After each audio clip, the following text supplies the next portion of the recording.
Welcome to Between the Reads, a podcast about Black books. I'm your host, Audra Russell. Welcome to Season 3. There are so many great new things happening this year with the podcast, and I can't do it without your support. So please consider heading over to patreon.com/betweenthereads to join. Are you ready, Booze and Bros? Then sit back, relax, and let's get to it. To date, Janay has held many titles, but her favorites are mentor, mental health advocate, and Melanin storyteller. Janay's interests include African spirituality, astrology, tarot, spa days, and crabs. She is also the author of Hey Brown Girl, released in March 2021. If you enjoy young adult stories about melanated characters navigating love, friendships, and family, please consider sticking around for her collection of words. Janay, welcome to Between the Reads. Thank you. Thank you. I'm so happy to be here. Oh, this is amazing. So thank you. I am so happy you are here as well. You know, okay, you're in Jersey, so you know I'm in Maryland, but you know I'm a Jersey girl. I know. Yeah. And the crabs, we have Jersey and the crabs in common. We must have some blue crabs at some points. Yep, Yes. I'm ready. Next time I head down to Maryland or something, I'm ready. You are on my visit list. Please, We I gotta will get bring some you crabs. out to Mike's out here, and we will go have some crabs and have a Okay. good time. Okay, Yes, I'm ma'am. ready. I'm ready. Yes, I can smell them now. Me too. Yep.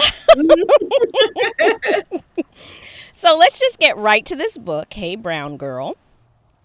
Tell us what this book is all about.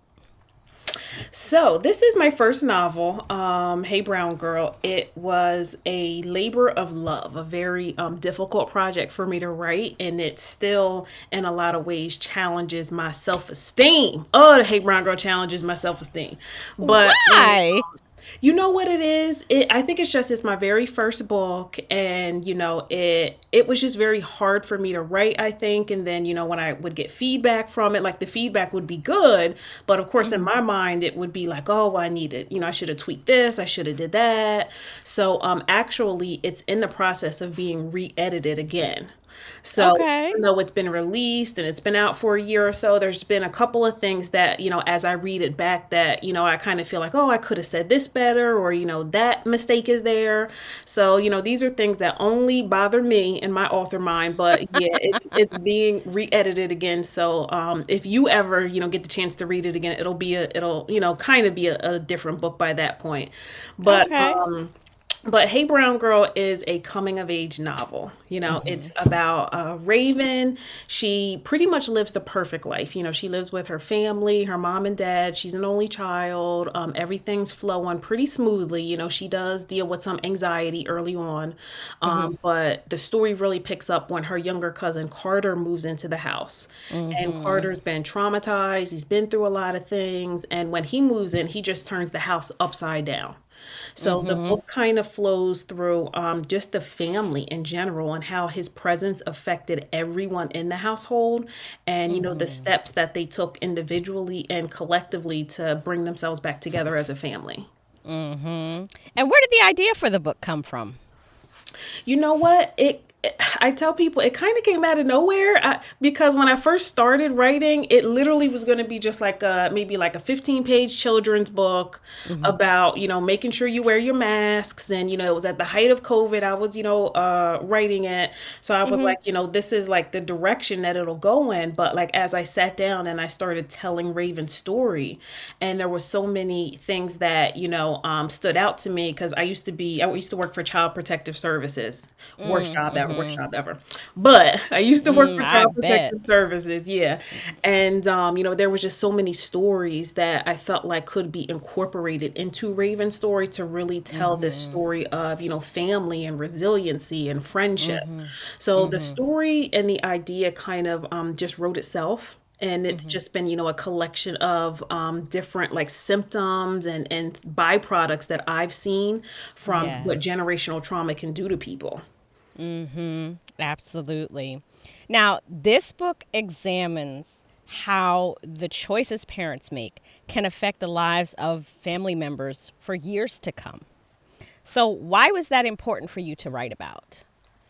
Well, right now, I'm a therapist. I'm a full-time therapist. Mm-hmm. So, really, when I'm working with my clients, that is, I would say, maybe 75% of what I see. It's the decisions and, some of the choices that our generations behind us have made, our parents, our grandparents, their parents, really affect Mm-hmm. us to this day.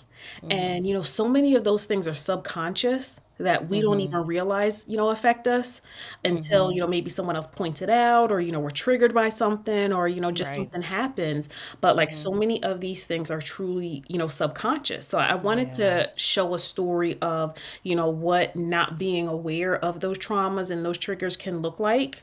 Mm-hmm. Because I think Khalil, the dad in Hey Brown Girl, he was a very good example of that. He really Mm-hmm. swept everything under the rug and was kind of like, I got my perfect little family, everything's Yep. fine. Mm-hmm. And then when, his nephew Carter moved in, he was affected by it the most. And, Mm-hmm. for a good part of the book, he chose to run from it. He's like, I got to Mm-hmm. work overtime. I'm not home. You got it, babe. Like, you handle Mm-hmm. things. And, it Mm-hmm. wasn't until that was pointed out to him. And it's like, yo, like, you run. You know what I mean? Like, we have to Mm-hmm. deal with this.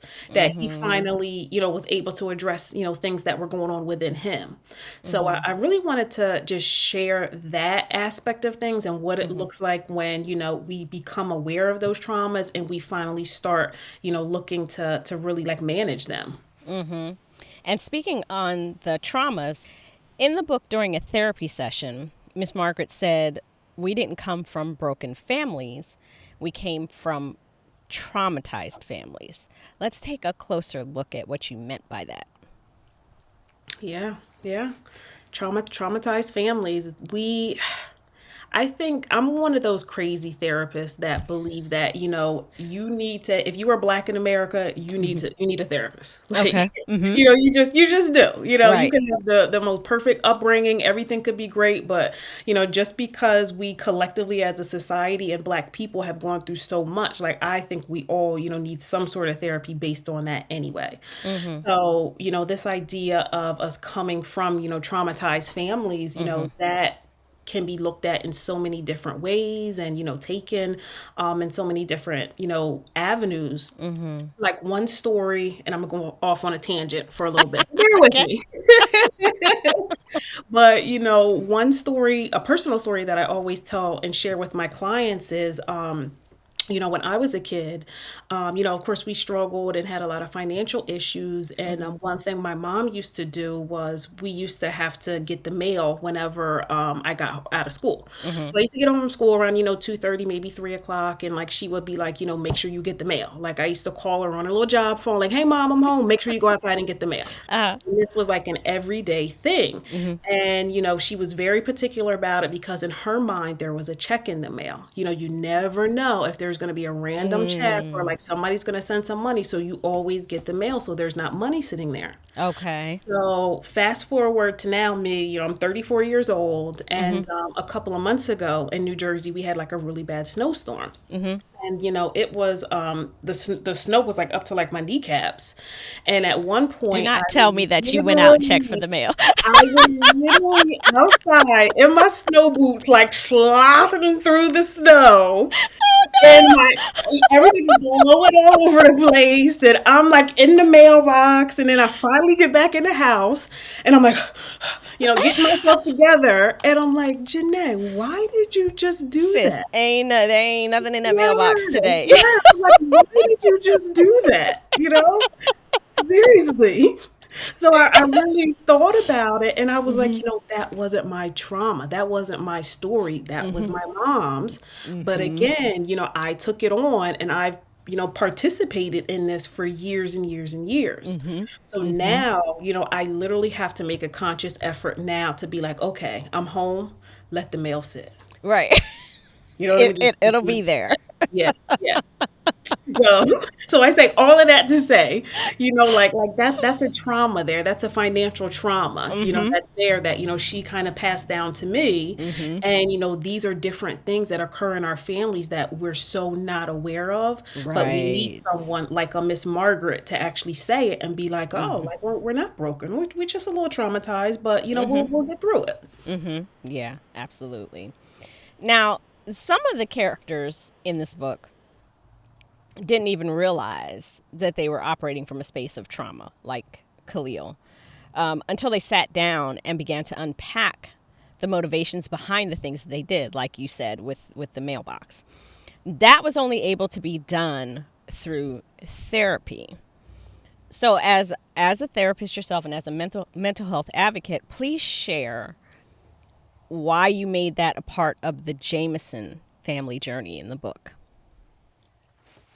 Um, I think it was very important to show the Jameson family, individually and also as a unit, Mm-hmm. because it stemmed back even before Khalil, and it stemmed back even before grandma, before Nana. Like it Mm-hmm. started with her mom, Mm-hmm. who's to show that might not have started with, you know what I Ooh, mean? So it kept right. going and going, and there were so many extra layers that were to it. And Mm-hmm. I really wanted to show like this is what happens when those layers are compounded and compounded, and everybody just Mm-hmm. keeps sweeping things under the rug.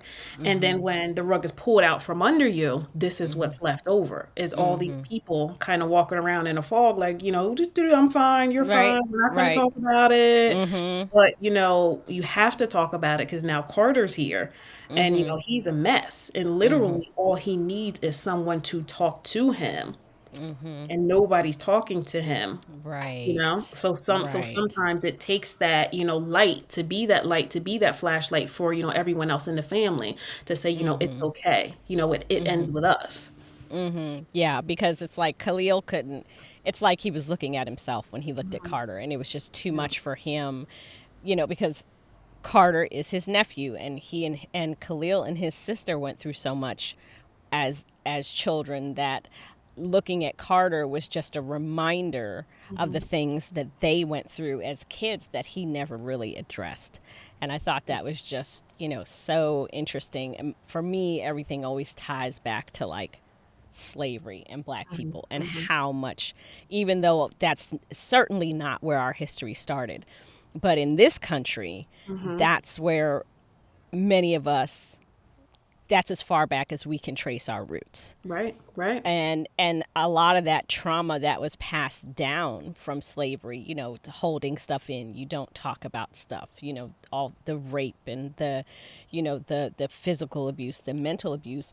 And I think that's why black people kind of are fighting that stigma now to Mhm. have a therapist, because it was not something Yeah. because if you couldn't afford to let yourself feel anything, because you were trying to survive slavery and then Jim Crow and then Yeah. segregation. And if you stop too long to try and sort all that out, I think a lot of us were scared that, we might break and never Yeah. recover from that, Yeah, you know? definitely. Yep, I totally, totally agree. Yeah. So now, on that same line of subject, there's a difference between surviving and actually living. Mhm. And I want to read a quote from your book, and I'd like for you to tell me what it means to you now, as opposed to when you wrote it. They were women who did what they had to do at a time when women had to fight for everything they had, even respect from a man. Yeah. Whew. Gave me goosebumps. You wrote that. But when I wrote it back then, I wanted I wrote it from so many different lenses, and Mm-hmm. it's so poignant to hear it back like that. I think that's one of the first times like I've ever heard that particular quote read out loud. That's why it gives me goosebumps. Okay. But yeah, I tried to tell the story from so many different lenses, and I think that quote came from the lens of women and friendship. And it was more so, women supporting each other, and it doesn't always have to be cattiness and different, fights and things like that. But, it definitely can be a friendship, and it can be a sisterhood, and it can be, us fighting for our respect, but also having, a support system to stand with us. And to right now, I think that quote still remains the same for me. I still feel like, with Hey Brown Girl, you know, the story is, and actually not even just this story, like all of my stories, they take a lot of different twists and turns and go in a lot of different directions. But, at the very core of the story, it's all about, family and friendship. What lengths people will go for each of them.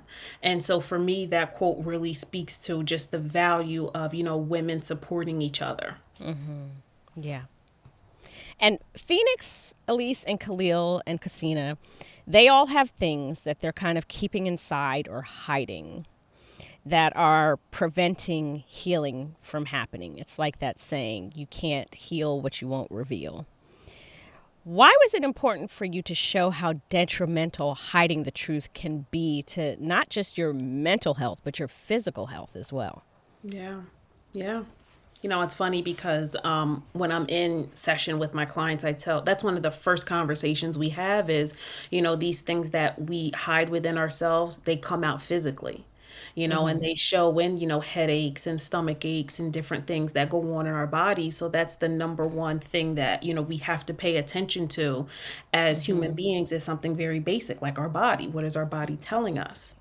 So, that was another aspect that I wanted to try to hone in on because again, like you said, all of them were hiding things, and mom's over here like smoking weed, hiding in the Right. park, and And then I was like, wait, did she just start the car and drive? And yeah, Mama's high? Like, yeah, what are you doing?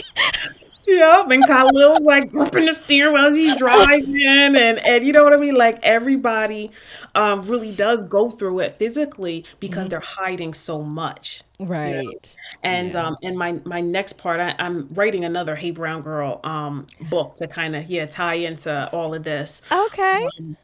But that is going to be something that is going to be consistent throughout, like we have paying attention to your body, that's where it starts at, and okay, what is it that we're hiding that's making our body react like this and making us feel like this? Because with Raven, it was very immediate. Like she had anxiety, she had panic attacks, and she would kind of go through it at the drop of a dime. But like with Khalil and Cosina, it was a little bit more on the down low. So Yeah. those are things that I guess with me putting on my therapist hat, telling Right. those stories about like this is how it affects our bodies. Right. Even with Carter, because he commented how he always had knots in his stomach and he was always just so tight. And when he went to that yoga class, Yeah. it was a place where he didn't have to think, he didn't have to be in defense mode. He Yeah. could just breathe and relax, and he saw this knots in his stomach go away. So Yeah. it's like Yeah. when you have all that trauma inside of you and you don't deal with it, and you hide things like they did, it just, you're hiding it maybe from everybody, but Yeah. it's still showing itself outwardly. Yeah. One of my favorite scenes from the book is when they're sitting down for dinner, and then Nana burns up, the roast, so she throws it in the Yes. trash can, and then he goes and he fishes it out the trash can. He's got like all the juices running down his arms, and he's got like a trail Right. of like Right. gravy on the floor, but he like plops it on the table and eats from it. And to me, that is so impactful too, because it's like, physically, if we're again taking it back to like our bodies and stuff like that, like, he even said, I haven't had roast in forever. You know what I Right. mean? Like in a sense, like my body wants this. Like Right. I'm hungry. This is what I want. There's nothing wrong with this. And then everybody else is kind of sitting around a little shocked, but like that was like, an important moment in their family at that moment. Yes. Yes. Yeah, and that's just another part that manifests with him, because he was so, his environment with his mother was so unstable Hmm. that he would hoard food and go into the kitchen at night after everybody was asleep and take stuff and put it in his room, even though they explained to him, you can have whatever you want. You don't have to, put it in your room. And the violent, like the thrashing, it's almost like he was mad at his environment because he wasn't sure how long that environment would last. He knew it was a good place for him, but he was scared to latch onto it because, he wasn't sure if it was going to be taken away from him. And I like the power that you gave him through his therapist when she told his mother, you have to let him take the lead. You have to let him set the terms, because that's the only way he's going to feel comfortable with you again, because right now he hasn't had any control over what has happened around him in his environment. I thought that was just really, really powerful. Very well done. Yeah, thank you.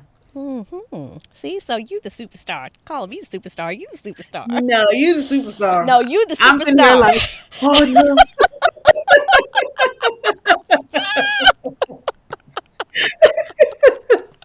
I am going to go back and freeze frame this moment with you going.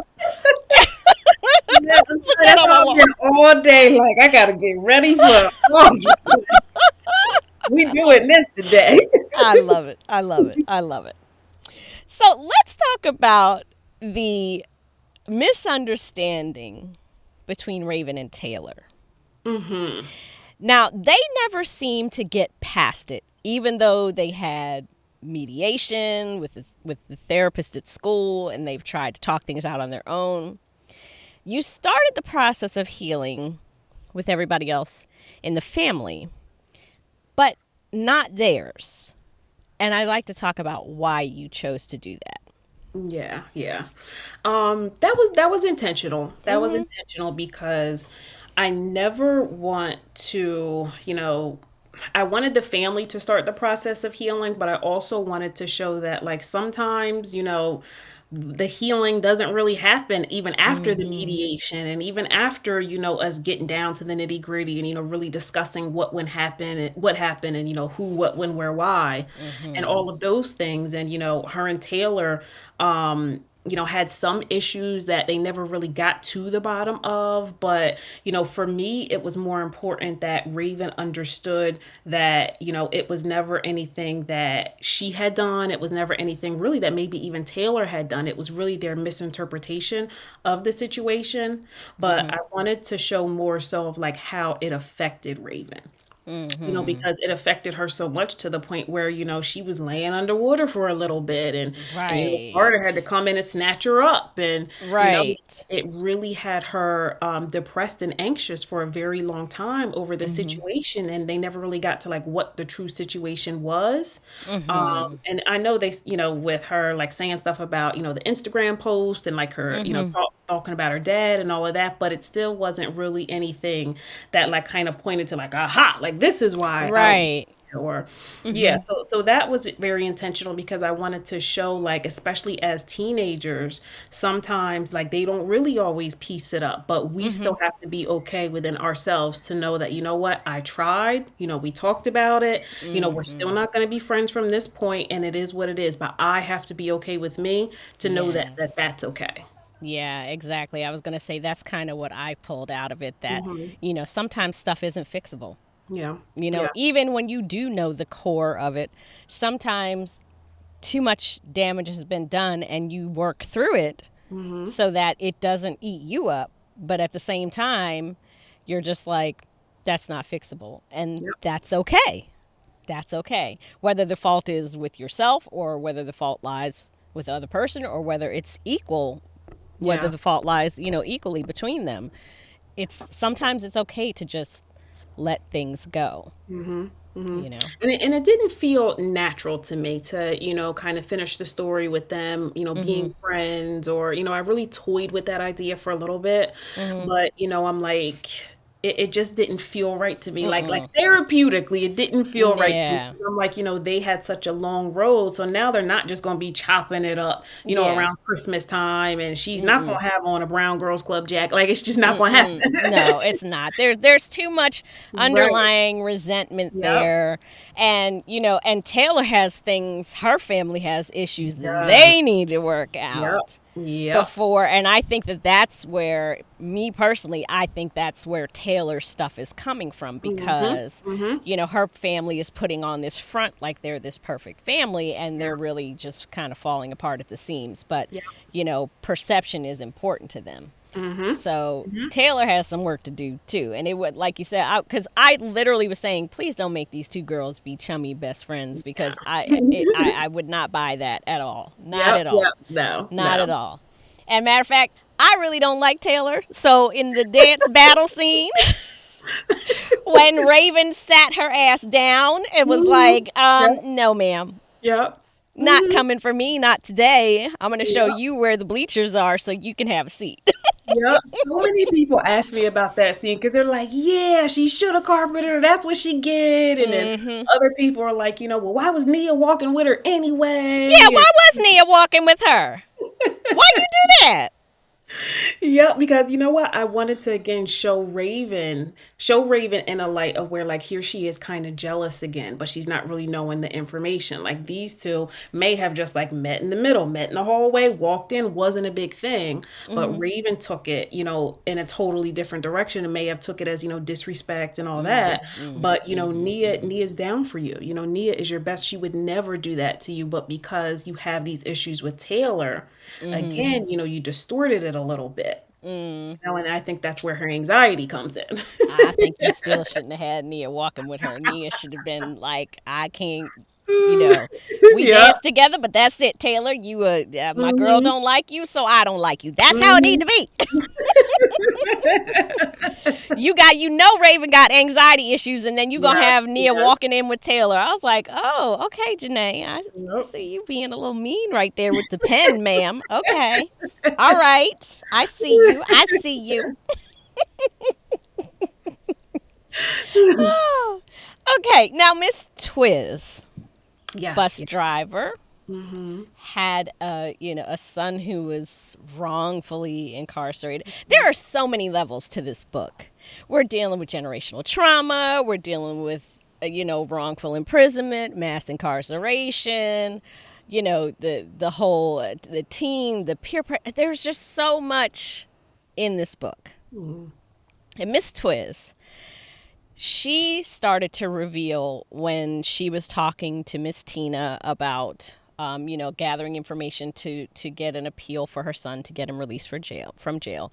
She started talking about how the stuff she was basically doing to survive. Yep. She was just operating again out of trauma, out of survival mode, and she had a gift, and she let someone Mhm. hold her back from that gift. Yep. I want to talk about that scene and why you chose to put that in the book. Yeah. That was another one of my favorite Yeah. scenes Mhm. because, again, I think it speaks to, like you said, those generational things and Mhm. the fact that she was able to finally like talk about it and tell her story. And, I wanted her piece to feel very much like, these are things that she's been holding back for a long time. But, Mhm. for her son, she'll talk about it. For her Mhm. son, she'll have this conversation and she'll let it, be documented. And I think that's how she went into it initially with Miss Tina, Mhm. but it really for her turned into, her sharing her story, in a lot of Yeah. ways. Yeah. And, again, I think it for her it goes back to that piece about, women supporting women, because as she's telling her story, she's really, talking to Nia and she's talking to Raven and she's talking to Miss Tina, and she's like, don't let a man tell you to do this, and if you have something you're good at, you make sure you see it through, and Mhm. don't let anybody hold you back from anything. This is what Mhm. happened to me, and I can speak Right. from experience, so make sure you guys don't do the same things. And Mhm. at one point Miss Tina turned off the recorder and like everybody's just like kind of listening, and everybody's Mhm. quiet, and some are crying a little bit, and it's such, I Mhm. think, an important moment of just again women supporting women and women teaching the younger generation. Mhm. So Yeah. Absolutely. Now, you said in your bio that you like writing young adult stories about melanated characters navigating love, friendships, and family. Share with us why you chose the young adult genre and why it's important for our melanated youth to see themselves working through issues in books in a kind of productive way.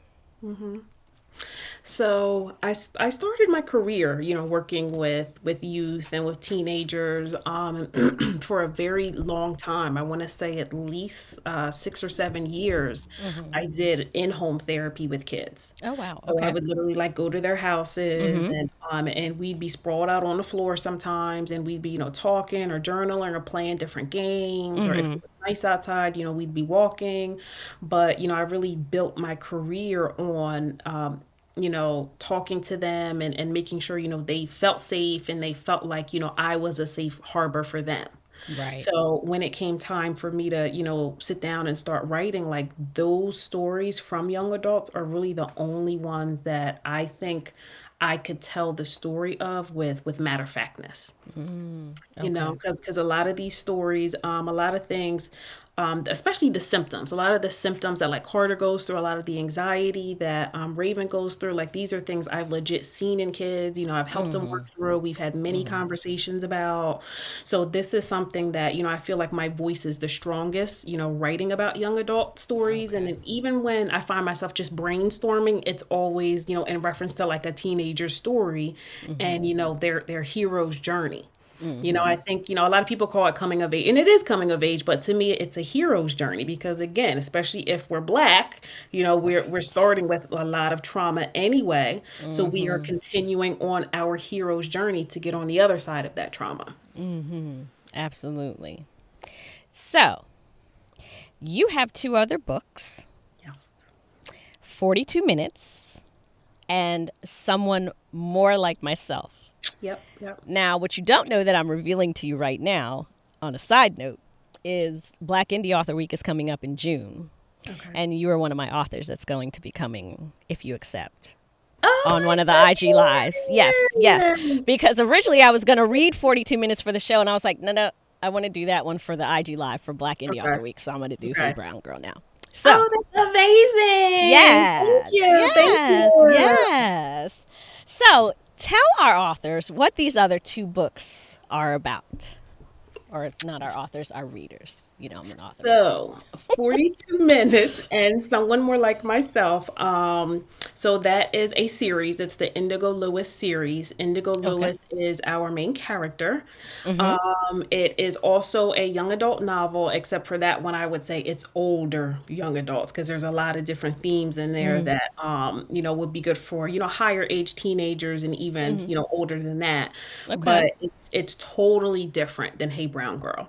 Okay. The only thing as far as like my writing and the way I write and my genre and everything, like I write young adult novels about families and Mm-hmm. friendships. Mm-hmm. Other than that, it's all over the place in Okay. that in that arena. Gotcha. So 42 minutes. It's about a girl named Indigo Mm-hmm. Lewis, and she deals with a lot of racism issues in her neighborhood, a lot of Mm-hmm. classism issues, Mm-hmm. patriarchy. Her Mm-hmm. family really struggles with money issues, so she's taken on, odd jobs, and Mm-hmm. she's a senior in high school, so she has senior release specifically to leave and like go to work, Mm-hmm. just so she can make money to like apply for colleges and have money for prom and stuff like that. Mm-hmm. So, a boy in her class, a white boy in her class, offers her a job pretty much, and he's like, if you write this article about me or if you write this story about me, I will give you money and I'll help you also. I'll have my mom give you a letter of recommendation for your college that's trying to get into. Okay. All right, fine. So she takes it on, and all these things kick off in the midst of like her trying to get this, trying to shadow him to get this information for the article, and Mm-hmm. he ends up like really, really disrespecting her quite a few times, and like some deep rooted racist and patriarchal and like I'm the man, Mm-hmm. sort of ways. And Mm-hmm. what she doesn't know with this, she's dealing with a lot of mental health issues that haven't been diagnosed yet. Mm, And mhm. these are also things that run in her family that her Mhm. family has lied to her about in order to, again, sweep it under the rug, keep it Mhm. quiet. We're just going to lie to Indigo and not tell her that, this runs in our family. But in the Mhm. meantime, she's really going through a lot of things that she doesn't understand mentally because, again, nobody talks about it. Mhm. Mhm. So the book it literally opens right up with a murder. So Mhm. we know why Indigo is a teenage serial killer. So it opens up with the murder, and we know who Wow. she killed, but we don't know the why, we don't know the how, we don't know any of those things. Right. So the rest of the story backtracks over the past year that shows Wow. what led up to this moment and what made her do this. And I Mm. did it specifically like that because I think this is a story that kind of plays on our darker sides. Mhm. And because it's like, we know murder's wrong. We know it's something that, of course, you go to prison for, it's a terrible Right. thing. You can't Mhm. kill somebody. But then when you read the rest of the story, and it's like, oh, Mhm. like in some ways, it's like, you kind of side with her, but it's like, no, you Right. can't because, murder is bad. But like, she's still Right. compelled to do this. Right. So it's very, it's dark. It's very suspenseful. I would consider it a thriller. Mhm. And then I don't know if you're familiar with the TV show Dexter, but I tell Oh, no, I don't think I've heard no, of that. okay, okay. So Dexter is another like serial killer, and he kind of sees himself as like a Robin Hood, like kind of ridding the world of unjust people. Okay. And in some ways, she kind of feels the same way, like, well, this was a bad person anyway, so I had to do what I had Right. to do. Mhm. With Mhm. the backdrop of all these other things going on and her mental health issues. Right. Wow. Yeah. Okay. So I see what I'm going to be reading next this weekend.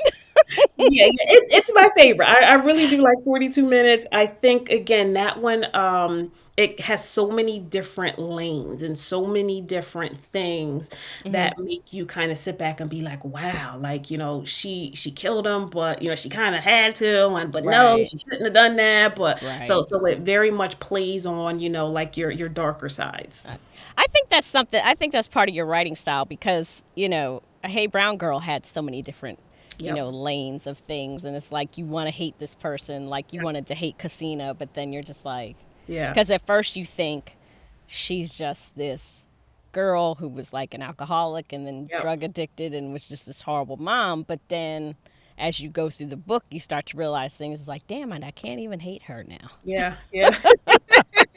And that's life though. I think that's Hmm. really life. There's so many people that we interact with, even family members sometime that's like, they do terrible things and you want to hate them so bad, but there's like that little Hmm. thing when you're like, like I'll give them another Okay. chance, or like I'm like, all Right. right, I love you from a Hmm. distance, but they Right. always kind of work their way into your heart a little bit. Hmm.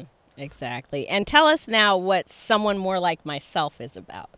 So, Someone More Like Myself is the second book in the series. So, Hmm. 42 Minutes comes first, and then there's Someone More Like Myself. Hmm. So, Someone More Like Myself, now again, it opens same way with a murder. So, she's Hmm. killed now her second person, or third, second or Hmm. third, Hmm. in the book. And, again, we know who she killed, but we don't know why. We don't know, the backstory behind it. Hmm. So, again, the book backtracks and takes us on this journey of like how we got to this point.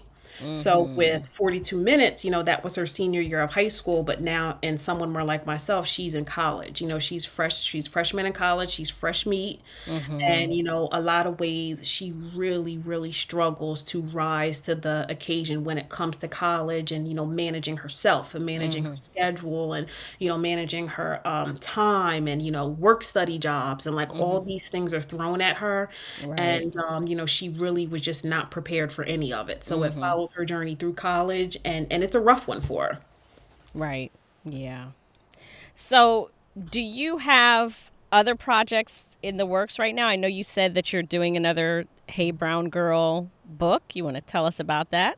Yeah, yeah. So the third installment of the Indigo Lewis series, it's called Locked In. So Okay. that one should be dropping December 2022. Okay.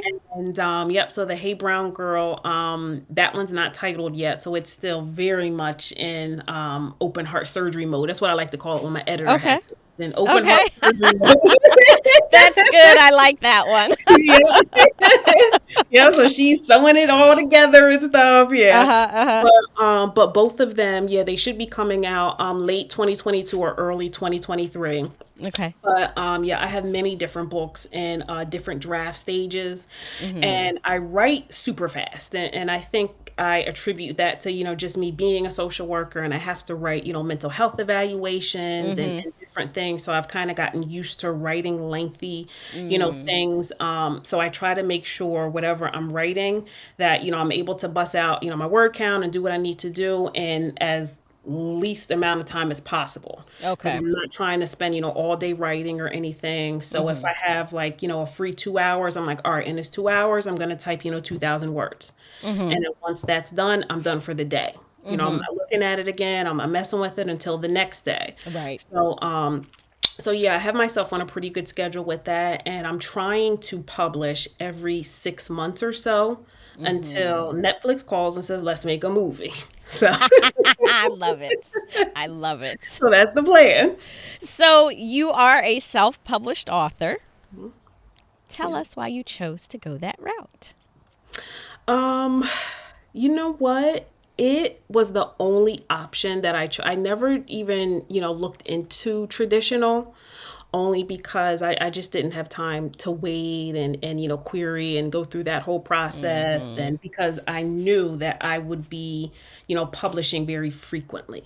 Mm-hmm. Like I said, I write fast, and I already knew like it's nothing for me to, kind of write a book in 2 to 3 months, put it through the wash of surgery and, on Mm-hmm. to the next book. Like I kind of knew that it would be like a quicker process and a quicker turnover for me. Mm-hmm. And I really feel like that still is an option for me, traditional. Like I truly Mm-hmm. believe that, somebody's going to call, or I'm going to get an email. Like I said, Netflix is going to call and they're going to say, Right. let's publish this. Like, let's really make this happen. Right. So, and I know that's happened for a lot of other self-published authors too. So, I feel like, why not me?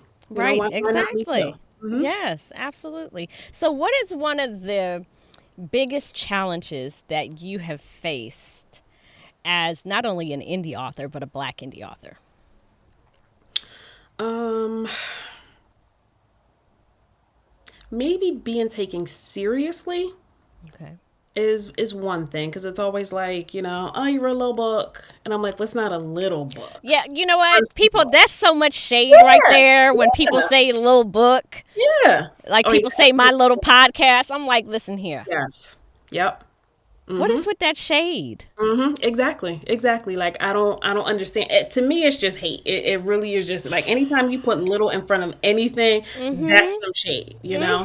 And I don't even like when people say, like I have a small business or you have a small business. Like there's nothing about my business that's small. Right. You know what I mean? I put Mm-hmm. time, I put energy, I put money, I put so much into this. There's Mm-hmm. nothing about my business that's small. Mm-hmm. But that's besides the point. But anyways. Right. See, now you making me think because I'm like, yeah, I have a small business because I say that, because I think about it in terms of, like the SBA. We're in DC, so there's Mhm, government contracting, and that's what the government mhm, calls, smaller businesses of like yeah. 0 to 600 employees. They call us small business. So, like, see, now you done freed my mind a little And bit. see, that's interesting because I don't see your business as a small business. Like I Really. really don't like the reach that you have on Instagram, which is why I'm so excited now to be doing this interview. Like to me, that's not small. You know Mm-hmm. what I mean? Mm-hmm. Like to me, like you run a business. This is your business.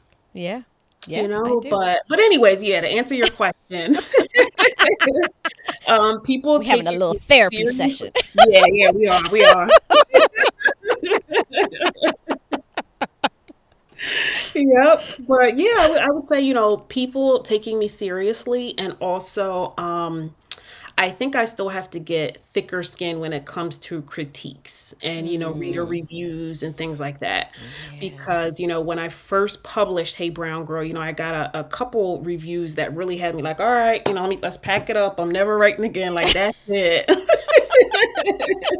I feel you so much on that. Yeah, it's like, It's that's like, that. that's it. I'm done. Okay, this is not my Yeah. calling. Yep, yep. So, I had to be so diligent about, just taking what was important and taking what would enhance my writing and leaving Hmm. the rest. and I Mm-hmm. really had to focus, on reviews when it came to things like that, Right. because, that could really be so detrimental to, your writing and your craft and, the way you Mm-hmm. see yourself and, your improvements and everything. Yes. So, I really try to just take what I know is going to improve my writing and then just kind of leave the rest. And that's that. So, what's one thing, one strength that you discovered about yourself as you went on your Black indie author journey? Um, I would say maybe interacting with others and having community and sharing space like this. Okay. Because I very much, had plans to kind of like write the book and like, hopefully people would buy it and Mm-hmm. it would be on Amazon and out in the world. And, Mm-hmm. I kind of realized I had to put more inspired action behind me, just kind of hoping that things would just work out. So I Okay. actually had to get out and, talk to the people and do the Mm-hmm. things and it kind All right. of, I had to do all Put this. on the marketing hat, and here Right, we go. right, right. Mm-hmm. Mm-hmm. But one thing that I found a love in really is, making my TikTok videos and doing things, showing that the comedic side, I would say, of like writing and Mm-hmm. the process and things like that. Mm-hmm. And a lot of my crazy videos that I post, like really like I'd be sitting back cracking up laughing, like literally watching back myself like cracking up, and I'm like, again, like this is of course, content that I'm putting Right. out into the world, but to me, like it really does showcase just, just the funny, like the funny side of being a writer, and Mm-hmm. so many things that I post about with my videos like really truly happen. Like Mm-hmm. I posted a video, I think it was about a month or so ago, of this was me when I was in the fifth grade, and my mom invited everyone to my school for a spelling bee, and I Mm-hmm. misspelled raspberry in the first round. And like it was a video of it, and but that really happened to me. Like Right. I really in the fifth grade, my mom invited my whole family, and everybody's sitting there clicking it up and everything, and Oh, with the little flash wow. cameras, and I was disqualified in the first round for misspelling raspberry. So I like slinked to the back, and I'm like, that's Okay. that, you know. But different things like that, have really helped me kind of come into my own. Mm-hmm. And I think this is why just the writing journey and being creative and telling these stories is so Mm-hmm. healing to me, Mm-hmm. because I get to put so much of my personality into it. Yeah. Yeah. You're talking about that spelling bee story. I remember in seventh grade, I can spell the hell out of a word. Even a word, I don't even know what it means. It's just like this thing I've always had. So in seventh grade, I'm in junior high, and they're like, okay, there's going to be a spelling bee, and, students will get picked from here to go on to the next level, and then it'll be statewide. And I'm like, ha, got this. And I'm so arrogant about it. And everybody's like, yeah, Audra's got this. She can spell any word, right? So how they narrowed it down was in each class, Mhm. they would have the students all just, spell words until there was one student left in each class. And then they had a spelling bee from the students left in each class on the stage. And then, they would pick the finalists from there, and they would go on. I'm like, shh, easy. See? Hubris. I learned an important lesson about hubris because she was like, Wednesday. And I was like, psh, spelled the word right. Yep. But they were like, you have to say the word, spell the word, say the word again. So I was like, Wednesday, Wednesday, and sat Hmm. my ass down. And they were like, disqualified. I was like, wait, no, Yep. no. And they were like, nope, sorry. Yep. And everybody was just like, they just knew I was going to be Hmm. out there with the Yep. finalists, and Yep. not even within the first 20 minutes of the damn Yep. gone. Yep. Gone. I was like, Yes, yes, that is triggering for me hearing that story right now, because it is it's taking me back to that time. And I was standing up there just like you, like hands behind my back, right. like I got this one. And Not that You forgot that P, didn't you? I did. I did. That Yep, P be I did. hemming everybody up. Mm-hmm. Yep. Do you go in the grocery store now and you're just like, damn raspberries? Every Don't time even I bring see it, them. I will never forget it. I will never forget it. Never. Just going Yeah. like, can we not buy raspberries, please? Yep. I don't want to Never be triggered forget. today. Mm-hmm. That's like sometimes my husband's like, he's like, Wednesday, how do you spell it? And I'm like, you have to Yep. ask me how to spell that word right now. Yep. See, traumatized. Traumatized Traumatized. for the rest of my life Yep. because that should have been my trophy. Mm-hmm. Oh well. Yep. Maybe we should have a counseling session now. You got a sliding scale for payment. Girl. Yes, I feel you on that. I don't know. That still hurts. Like thinking Yeah, about it now, like, it oh, does. It does because it's like you knew, like that was your moment. Like that I'm was my moment. feeling this. Like this is it. This is it. This is Mm-hmm. my thing. Yep. Yeah, that was hot. So where can readers find your books? My website is www.naywrites.com. It's naywrites.com. Okay. I also have a lot of merch on there. I have a Hey Brown Girl really cool blanket that I had made. I have a Okay. beach towel. Okay. A lot of different really cool things. Of course, they're on Amazon.com. Anywhere ebooks are sold, Okay. and Amazon and Barnes and Nobles. Yes. Okay. Yep. Okay. Nay. Hmm. And where can we find you on social media? I am. You can find me hanging around on Instagram. That is at author Janay, Janay. I'm also on TikTok, same name, author Janay. I'm on Facebook at Nay Writes Melanin. I'm Okay. not as active on Facebook, but for the most part, you can find me on Instagram and TikTok. Okay. Okay. So not a Twitter person? I tried it for like a second. I didn't really understand it, but you know what? I've heard it's like the place to be for writers. Listen, I go there every Tuesday to post my Okay. shows and then because it's confusing to me. Like Me too. when Me too. people like they post something and then they tag you in it and they're like, am I supposed to click? I go to Yep. click something. They're like, okay, make your tweet. And I'm like, no, that's not what I wanted to do. Yep. I Yep. I don't wanted I to, don't understand it. I don't. yeah, So yeah, I gave up on it. Yeah. yeah. And I get these notifications every now and then. It'll be like such and so followed you, and I'll be like, thank Okay, y'all, thank you, but but yeah. yeah, yeah, I feel you. I feel you on the Twitter thing. Well, we have come to the end of our show today, and I want to thank you so much for sharing your time and your talents with us. It's so great to have you here, and I'm looking forward to Thank you. having you for Black Indie Author Week. Yes, this will be great. I'm so excited for that. Thank you so much for, this platform, for everything you do. I am rooting for you. She said everything. I Thank really you. am. So, just shout out to you and your business. Not small business, your Not small business. business, my Yep. business. Thank you, Yep. ma'am. Thank you, ma'am. And y'all know how I do at the end of every show. I leave you with a quote. And today it comes from the late, great James Baldwin. And he said, not everything that is faced can be changed, but nothing can be changed until it is faced. Until next time, y'all, you know what to do. Grab a book and read. And I'm out.